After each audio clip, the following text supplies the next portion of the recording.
सलग 17वा कार्यक्रम आज झाला. आज देशातील 40 ठिकाणी हा रोजगार मेळाव्याचा कार्यक्रम झाला. एकूण 51,000 तरुणांना आज सरकारी नोकरीचं नियुक्तीपत्र दिलं गेलं. या देशाला आज जगातील सर्वात तरुण देश समजला जातो. मोदीजींच्या संकल्पनेतील 140 कोटी भारतीयांच्या संकल्पनेतील विकसित भारताचं स्वप्न पूर्ण करण्याच्या दृष्टिकोनातनं या देशातील युवकांना आत्मनिर्भर करणं, त्यांना स्वावलंबी करणं, सरकारी नोकरीच्या माध्यमातून देशसेवेच्या प्रवाहात आणणं, असा या सगळ्या कार्यक्रमाचा खरं तर उद्देश आहे. आणि म्हणून जवळपास 10 लाखापेक्षा अधिक युवकांना आतापर्यंत या माध्यमातून गेल्या 1.5 वर्षात नोकरी मिळाली. आजही मुंबई आणि नागपूर, पुणे, महाराष्ट्रातल्या 3 ठिकाणी कार्यक्रम झाला. जम्मू काश्मीर सहित 40 ठिकाणी झाला.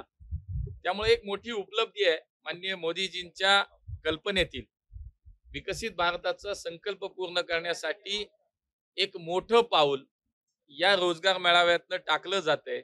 आणि म्हणून आज नियुक्तीपत्र मिळालेल्या सर्व पुण्यात 107 युवकांना या ठिकाणी वेगवेगळ्या रेल्वे असेल, पोस्ट असेल, CISF असेल, अशा वेगळ्या सरकारी क्षेत्रामध्ये काम करण्याची आता संधी मिळते. 107 लोकांना नियुक्तीपत्र आम्ही आता दिली. त्यामुळे त्यांचं सगळ्यांचं अभिनंदन आणि मोदीजींना मनापासून या सगळ्या 51,000 आज ज्या काही युवकांना नोकऱ्या मिळाल्या त्यांच्या वतीनं धन्यवाद. अण्णा दंगेकरांनी पुन्हा तुमच्यावरती आरोप केलाय, जी गाडी महापौर असताना तुम्ही वापरत अरे होता, बाबांनो, अरे ऐका ना, अरे बाबांनो, आता मला एक कळत नाही, रोज सकाळी तुम्ही तिथं जाता, ते खोटं बोगस काय ती ट्विट करतो तो बाबा आणि तुम्ही त्याच बातम्या चालवताय. आता मी तुम्हाला सांगतो, मी 2 वेळा स्पष्टीकरण दिलं. आज शेवटचं स्पष्टीकरण तुम्हाला देतो. मी तुम्हाला सांगतो की प्रत्येक गोष्टीचा पुरावा मागा रे बाबांनो. उगाचच काय ती कशाला लावताय. गाडी बरोबर, मी तुम्हाला सांगतो, पुण्यातला पहिला महापौर आहे ज्याने स्वतःच्या खर्चाची गाडी वापरली 2.5 वर्ष. महानगरपालिकेची गाडी वापरली नाही.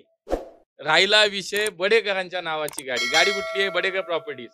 माझ्या लोकसभेच्या निवडणुकीच्या प्रतिज्ञापत्रामध्ये मी स्पष्ट दिलंय की मी या पार्टनरशिपमध्ये मी पार्टनर आहे. त्या पार्टनरशिप मधली माझी गाडी मी वापरली, मी स्वतःची गाडी वापरली, स्वतःचं इंधन वापरलं. अरे बाबा, इतका कृतज्ञ का होताय? पुणेकरांना अभिमान वाटला पाहिजे आणि वाटतो की एक महापौर असा मिळाला ज्यांनी स्वतःची गाडी 2.5 वर्ष वापरली. बाबांनो, ही बातमी अशी करा, ही निगेटिव्ह करू नका. उगाच रोज काहीतरी चाललंय, एक वेळ लागलेला काय म्हणतात विकृत मनोवृत्तीचा माणूस रोज काहीतरी बोलतो आणि तुम्ही रोज बातमी करताय. नाही, आता बाद झालं. मी तुम्हाला सांगतो आता. नाही, जाऊ द्या. हे बघा, नाही ऐका ना, आता तो मुद्दा सोडा. मी तुम्हाला आजही सांगितलं की मी त्या माणसावर इलेक्शनला पण नाही बोललो. व्यक्तिगत द्वेष, कुठंतरी आकस आणि ह्याच्या मला वाटतं आता हे तुम्ही चालवणार का नाही? की एकमेव महापौर आहे पुण्याचा ज्यांनी स्वतःची गाडी वापरली. ती गाडी कुठली वापरली? ॲफिडेव्हिट मध्ये दिलेली गाडी वापरली. त्या पार्टनरशिप मध्ये मी होतो, ती गाडी वापरली माझी आहे ना. अरे काय चाललंय? काहीतरी पोस्ट टाकली तुम्ही पण आपले लगेच तुम्हाला वाटतं सनसनाटी काहीतरी. काही सनसनाटी नाही, बोगस कार्यक्रम चाललाय त्याचा. त्याला आता तुम्हीच थांबवा. तुम्ही विचारा की बाबा कागद दाखव आणि मग बातमी करा. आता हे किती वेळा तुम्हाला सांगू बाबांनो. त्यामुळे आता हे शेवटचं स्पष्टीकरण आहे. मला काय ह्या माणसाबद्दल कुठेही बोलायचं नाही, मला काही उत्तर द्यायचं नाही. आता त्याचे अनेक विषय बाहेर येत आहेत. बघा, 2011ला त्याच्यावरती फौजदारी गुन्हा दाखल आहे. जमीन बळकावली कोथरूडमध्ये, त्याला अटकपूर्व जामीन, त्यांनी जामीन न घेता पळाला होता. तो जामीन कुठं ते त्याला मिळाला मला काही माहित नाही. असे गुन्हे त्याच्यावरती रे बाबांनो. हे बघा ना तुम्ही, वक्फ बोर्डाचा गुन्हा आहे, हा गुन्हा आहे, 6 गुन्हे आहेत. माझ्यावर एक गुन्हा दाखवा. उगाच आपलं काहीतरी रोज त्यांनी काहीतरी बडबड करायची आणि रोज आपली मीडिया मात्र चालली आहे. अरे नका करू. आता माझं म्हणणं, खूप काम करायचं आपल्याला. बघा, आज देशात 51,000 तरुणांना नोकरी दिली मोदीजींनी. उद्या माझा जनता दरबार आहे, 13वा जनता दरबार आहे उद्या माझा.